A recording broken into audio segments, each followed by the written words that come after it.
It has been so long since I've done a YouTube video, and I have failed my people. But hey, this is important. I've been so busy, and I've been so healthy. So it's kind of why I haven't been around. But this last week, some things went down, and I started. We're going to call this video Mood Journal. And the reason I want to call it Mood Journal is it's important for me to kind of share what I've been doing over the last, say, year, 2 months, 3 months, who even knows. But it's since I've been in therapy and things like that. And I started a mood journal because it got to a point where I was always thinking about these things throughout the week, like all the time on my mind. Random things, most of the time different things, but sometimes I'll harp on one or two single things. And that's kind of always been my problem. I jump around from things to things so fast that I never handle the actual issue at hand. Okay? So I'm just going to start. I'm going to pull out my mood journal. I got my other phone here. And one of the things that we're going to start with is my first note last week when I decided to kind of get back to some of the things was mood journal. So mood journal. Hey, Jason, get back to your mood journal. But the reason I wrote down mood journal is because it's something I want to talk to you about. So it's something that helps me. It helps me track my mood, and it makes me go back and figure out why I was thinking about that. How am I going to correct that so we don't keep kind of popping up the same thing over and over again, week after week or month after month. Or a year from now, have the exact same thought and say, you didn't do anything about it. Hold yourself accountable. Okay? So, some of this stuff's just silly. It doesn't have anything to do with my mood or my feelings. But this one particular thought right here, we were watching a TV show and it was the Rock, the Young Rock. And if you're not watching the Young Rock, get on it, buddy. It's been out for months and it's a really good show. The Rock's a cool dude. And one of the things they were talking on there, they took a photo and they said, we'll have this photo developed in 2 to 3 weeks. So my note here was, remember when you took a photo and you had to wait to have it developed. And one of the things that I used to do, because I'm a sicko, is I used to take photos with a disposable camera and not have them developed for 2 to 3 years. Why did I do that? To torture myself. Because I love torture. I thought that it would be so much better to take your photos, and if you really want to have a memory, don't develop them immediately because you'll just lose the photos or whatever, or you'll just look at them and be like, oh, this is cute. I did this 2 or 3 weeks ago. It's not cute because you still remember it from 2 or 3 weeks ago. I want to see it in years. Now, what used to happen when I would do that is sometimes I'd go to have them developed and they'd be like, oh, this film is no longer good and we can't develop. Or they'd develop 2 or 3 photos out of the whole thing and you'd be like, oh, where's the photo of me when I was standing there on the big old rock hanging over the Grand Canyon? It's not there no more, buddy. You waited too long. So I did that. Guilty as charged. Next note. Okay, so we're getting a little bit more serious here. And, can you hear Mask Wolf playing in the background? I have it very low. Ooh. I can hear it. I love it. Hey, okay, this one's serious.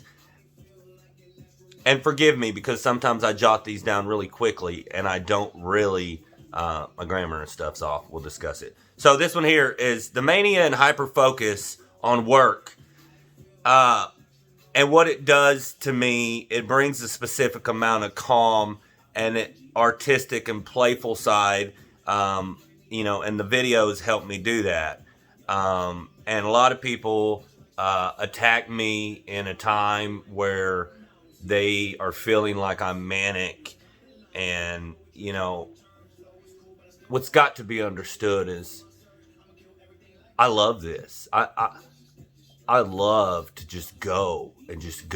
And I feel like the more I'm allowed to express myself in whichever way I decide to express myself. And in this particular case, it's sharing with you guys mental health, first and foremost, and what, my mania feels like to me. And it's exciting and exhilarating. And I feel like the further I can get away from some of the things in my life that really bring me down, like, I know we haven't talked about it here recently. I feel like, and I've been expressing this to people really close to me, is I feel like, I always had some issues like managing people. I always felt like I was going to be super prideful on being like a manager of people and things like that. And I've really lately come to the realistic, or however you want to phrase it, that maybe that's not my thing. I'm doing really good with task organization and management and sales. Like, we're talking like CEO type stuff of a business. I enjoy sitting here at a computer and being by myself, organizing schedules and things like that. Now, in that comes a lot of management of people, and I'm trying to surround myself with people that I can really rely on to go out and do that. The type of thing where I can say, hey, I sold this job, man. I'm good at what I do. I get out there and I sell this job, and then I come in here and I submit estimates and I organize the schedule. And now it's your job to go out and implement that plan, get this job done, and manage your men. Because, man, I'm just not that interested anymore. It's not like in the Army when I was young and I was like, I want to be a squad leader and I want to have this, or I want to be a team leader and I want to do this.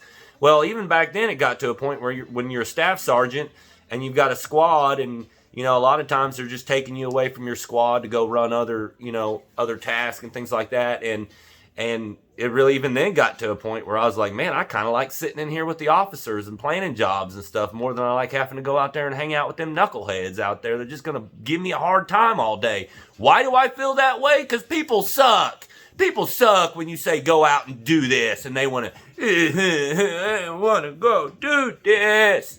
Go do it. It's got to get done. I don't find much happiness in that, but I find happiness sitting here doing this, working on things. Okay, let's move on. This is a strange one. I heard this on a show too. I get a lot of enjoyment off of TV shows because I hear things and it makes me think.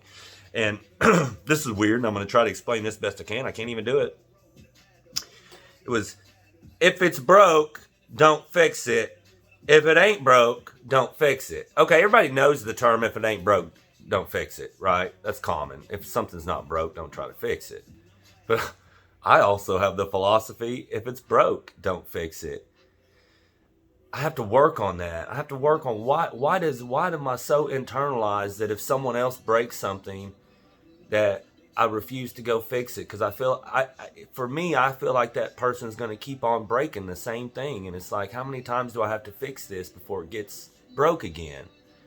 And really, it was me that started it. It was me that started it because I break stuff. I'm like a bullet in China shop. I have been my whole life. That's why I've always enjoyed like demo in construction more than the actual building. I'll go out and demo something all day long. Love it. But I do that. I'll break something and not fix it. And I also, dang it, I'm a dad now and a husband. I should be running around fixing things, but I don't like to. I just want to pay someone else to fix things. I don't enjoy it.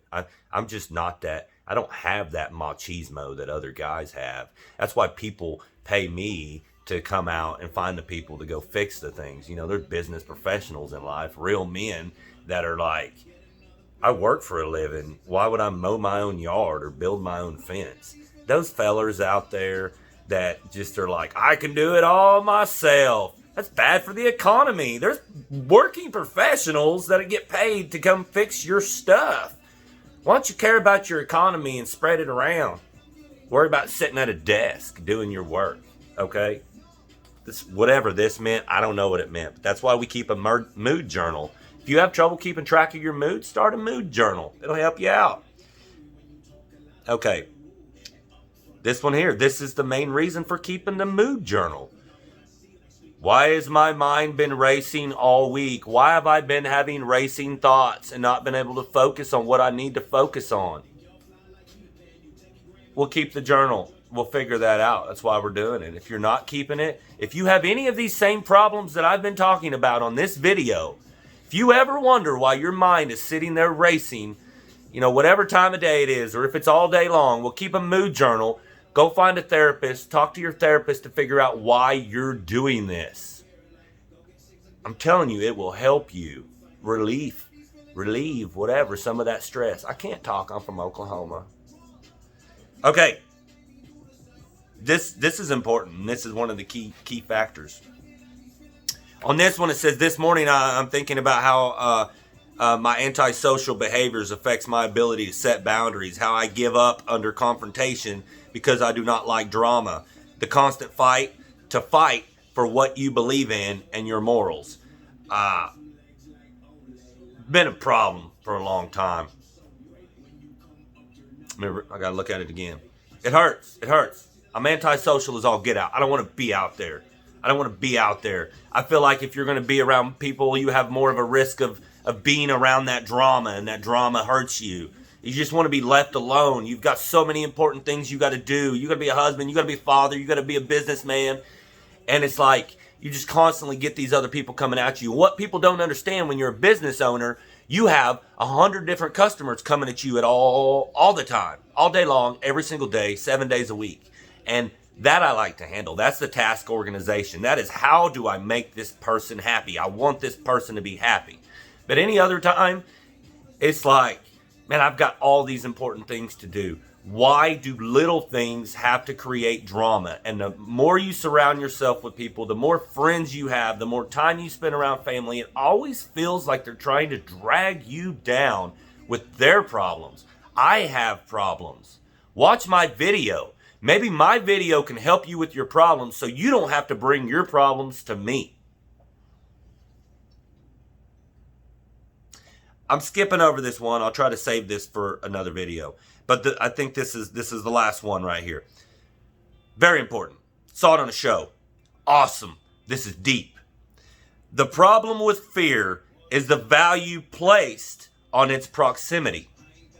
The further you get from fear, the less you fear. Hold your fear tight. Hold it close to you. That way you could be reminded of the fear. But the further you get from the fear, the less you fear it. Remember that. How do we put that in layman's terms? I don't know. You drive to North Dakota, your fear's in Dallas, Texas. Well, eventually, if you're in North Dakota long enough, away from Dallas, you're going to forget all about that fear.